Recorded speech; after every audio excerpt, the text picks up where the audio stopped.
On behalf of the House Democratic Caucus, I want to thank each and every one of you for being here today as we wrap up another legislative week and present some of the issues that are of concern to the House Democratic Caucus.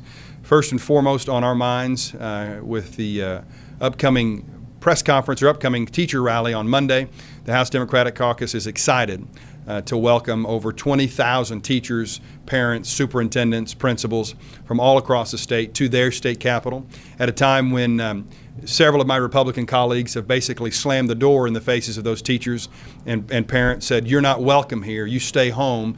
The House Democratic Caucus has a different message. This is your building. This is your money that we're spending. These are your children that you're educating, and you are always welcome in our capital, in your capital, and we look forward to hearing their voice on Monday.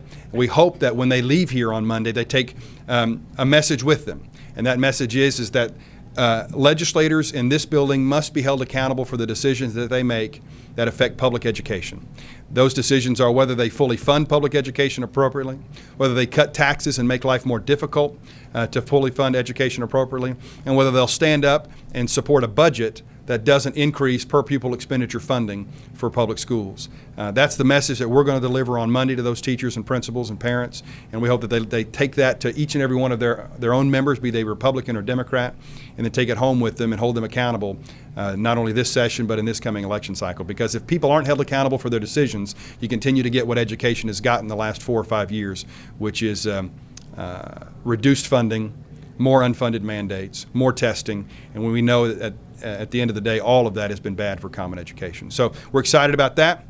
In that same vein, we're hoping that those teachers will carry the message to their legislators that this tax cut that the governor continues to try to talk about and push is just fiscally irresponsible at this time, and we will carry that message to those constituents. And we know that they agree with us. We hope that they'll continue to carry that message on to their legislators.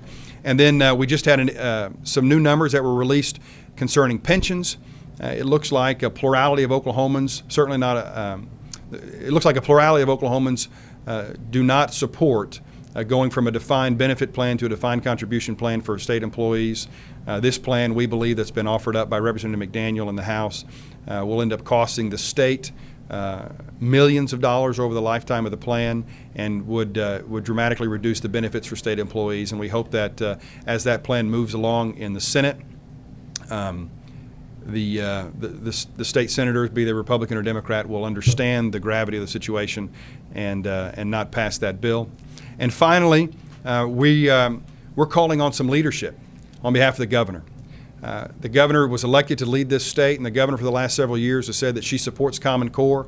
As the head of the National Governors Association, she helped to craft the standards that she now calls Oklahoma's academic standards. And then because of a flurry of pressure from a fringe element in the political spectrum, she has caved. Her leadership is non-existent on this issue. For the head of the organization that helped to create these standards to turn around and let them die under her watch is an embarrassment on behalf of the governor. Myself and my team, we're mixed on the issue of Common Core, certainly. There are parts of it that I don't like and parts of it that my members do like. And so we're not here to necessarily give a full-throated endorsement of Common Core, but what we do want is leadership. And when the governor said that she would support these standards for the last several years, when she helped craft these standards, for her now to flip-flop on these standards because she's worried about a primary opponent or worried about a fringe element in the political spectrum is an embarrassment for the state of Oklahoma, and we hope that she'll change direction again and stand up and be the leader that she's being paid to be. The support for Common Core in my caucus is mixed. There are people a group of them that like some aspects, a group of them that don't like aspects of it at all. That's not the point. The point is the Republicans have been elected to lead, and in their leadership, they gave us Common Core.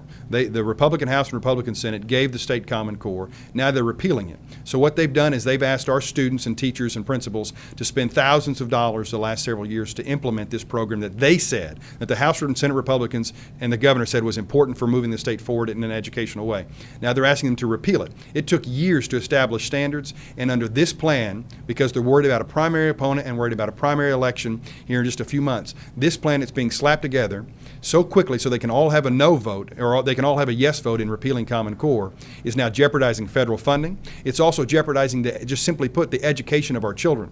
Because under the plan that passed out of the Senate, they will have to have brand new standards, brand new exams by which to measure those standards, all in 5 months, all by this 1st of August. And I'm not sure that those House Republicans or the State Department can get that done. And if they can't, then what we're doing is we're playing games with the education and the lives of the public school children in Oklahoma, and that is a shame.